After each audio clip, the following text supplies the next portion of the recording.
Welcome, my fellow nomads, to the Travel Plans podcast.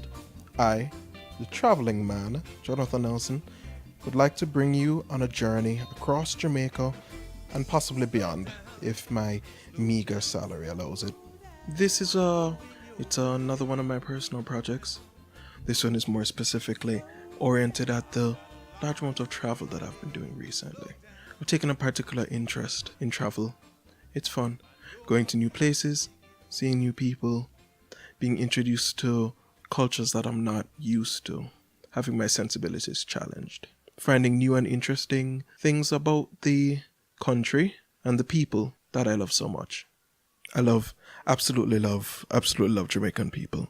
There's something so personable about our people. We're easy to talk to, great sense of humor, hardworking when we're ready, and we know how to have fun. This episode, I went to Black River in St. Elizabeth for a photo booth I was running at an event in Independence Park. I've returned from the West with some personal insights I wanted to share with you all. But first, here's a bit of a story. So I'm running this photo booth. The event has really just started. We've only just finished setting up. Not a lot of people. Everyone's kind of slowly filing in. It's a food-related event, and it's free for people to come in, but some things you have to pay for. People don't really know about the booth yet, so we're not getting that many people coming to get photos. It has a green screen with a really boring background that was suggested by the client. I'm the one setting up the lighting, so it's okay. It's passable. It's not excellent. The photos came out alright. I find that I always have a problem with warmth. I can never figure out the right combination of shutter speed, aperture, or ISO and white balance to get the look that I want, but that's something that I just need to practice on and get it eventually. It's fine. A lady comes in with her son.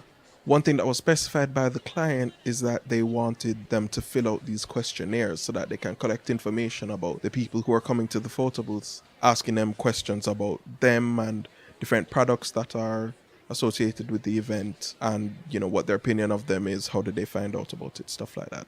Pretty simple stuff. And then you have your name, date, phone number. I hand the questionnaire to the mother and she looks at it and then I don't remember exactly what the motion was, so I can't describe it properly to you. It involved a lot of eye movement. I know that's not helpful. She gets this expression, almost like this, whatever, I know about this.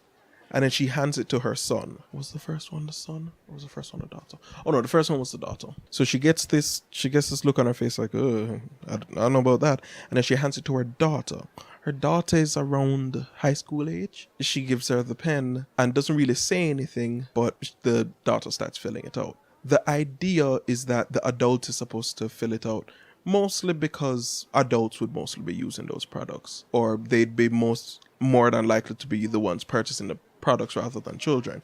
So we're kind of aiming it at the adults filling out the things and not the kids. At some point, they're kind of talking to each other. They're trying to be very quiet about it. I'm trying not to pay attention to them, or not pay attention, but I don't want to put too much attention on them and make them feel uncomfortable. Because, I'm waiting on them. They have to fill it out before I can take the picture. And then at some point, the mother takes a questionnaire back from the daughter, and she comes up to me and she's like, "Why me don't understand?" So I'm like, "Okay, what do you mean? What don't you?" "Me nah no email, so I can't put nothing on that." And I was like, "Oh, no, that's fine. You don't have to. Do you have a number? If you have a number, then you can put it on. See, right here says number. Oh, put the number. Yeah, man. Right here says number, so you can put a number there. All right." And then she hands it back to the daughter. She writes number in the email slot. And I was just kind of like, okay, that's weird. I started getting some ideas about what might have been going on, but I didn't want to be presumptuous. In the initial stages of the event, where us being there hadn't really been announced yet, there wasn't a lot of people around. There wasn't a lot of people coming to the booth. Patrons were few and far between. The next person comes. Okay, great. Mother and the son. The son is a bit older. He's probably in his 20s somewhere. In fact, he was wearing a shirt of one of the sponsors, I believe, if my memory is serving me correctly. The same thing happens. I hand it to her. She kind of makes this look and then hands it to him and has him fill it out. and he's filling it out with her information. This continues on a couple times with other families, pretty much consecutively. This brought to mind two things in particular, which may or may not be true. The first thing is that the company that we were working for that gave us the slips, that gave us the questionnaires rather, whoever designed these questionnaires didn't, it's a combination of different factors, but it was designed in a way where it wasn't straightforward what information they were supposed to be putting where. It might have been originally designed in color, but then for money reasons, it ended up getting printed in black and white because there's a lot of things about how certain words show up in certain spaces and stuff like that where it's not obvious. You'd have to be like looking for it. It's intuitive for me because I'm used to design. I'm used to questionnaires. The way forms look haven't really changed. And especially in Jamaica, if you've been to any public service places, because a lot of the laws and stuff don't really change either, you're seeing a lot of the same photocopied. The type is all crumpled up because it's just been photocopied and it's just losing more and more and more. That's an interesting part of how Jamaican documents look. But this doesn't look like that. This looks like, new and professional and hip, and the kids love it. But people were having problems reading what it was actually saying, which I thought was interesting. But the other thing that I thought, which is actually a lot more significant to me, I used to have all of these really classist ideas about the connection between intelligence and class level. I don't know how I discarded it, but at some point I stopped just assuming that people of a certain class are less intelligent, but that they have a different form of intelligence than I do. Their intelligence can be more relevant, more practical, more all of these things than whatever Western designed, British based standard of learning and teaching and education that I grew up on, A part of the conversation that I always include is the fact that you will have all of these people who are in these vendor positions. They work on the street and they sell little snacks, or they sell candy or fruit.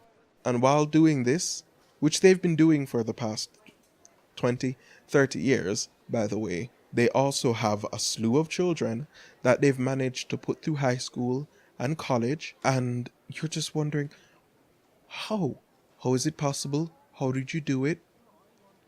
The reason why that is always interesting to me is not just because they know what it takes to get the money together to get their kids the education that they need. They're also getting their kids the education that they did not have. And remember, I have already figured out that this is a different kind of intelligence. I'm not more intelligent. So the fact that they need this education is more directed at the fact that more value has been put in my kind of intelligence in the Western world than theirs. And therefore, getting an education is an avenue to social mobility. And these people who want to give their children the things that they never had.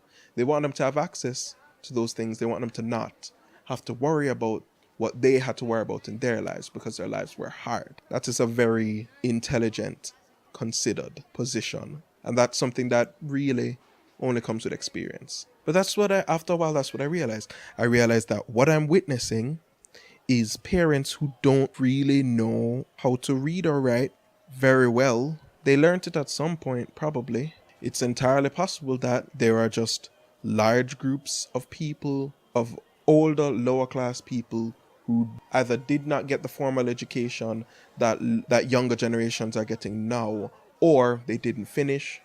They didn't, because of the place where they live, they didn't really need to, because they lived in a rural lifestyle.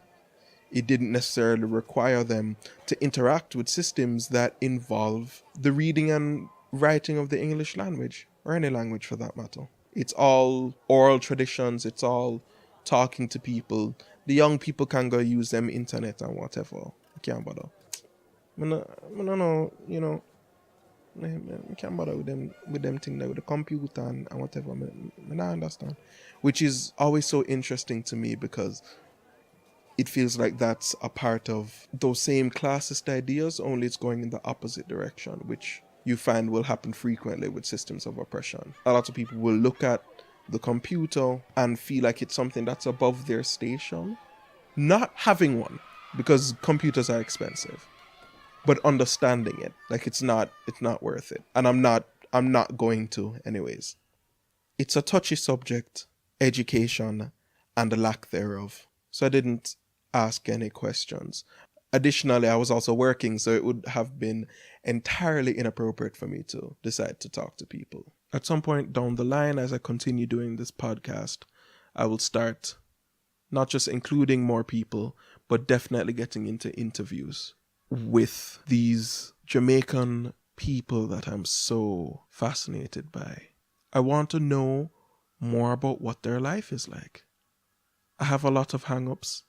These are based on anxiety, classism, fear, internalized racism, all these things I'm willing to admit to. And I have to get over them because I want people to be able to hear these voices. That's the ideal. That is I don't have a motto yet, but that is the tentative motto of the Traveling Plans podcast, of Dream on Jamaica, which is my other podcast if you've ever tuned in for that. It's about Jamaican voices. It's about getting these insights into the lives of our fellow nomads who we see walking, running, traveling like we are through life, but you've never gotten a chance to strike up a conversation with them. And who knows, if you ever did, you never know what you might find. Thanks again for joining me on this journey. I am the Traveling Man, Jonathan Nelson. Talk to you next time.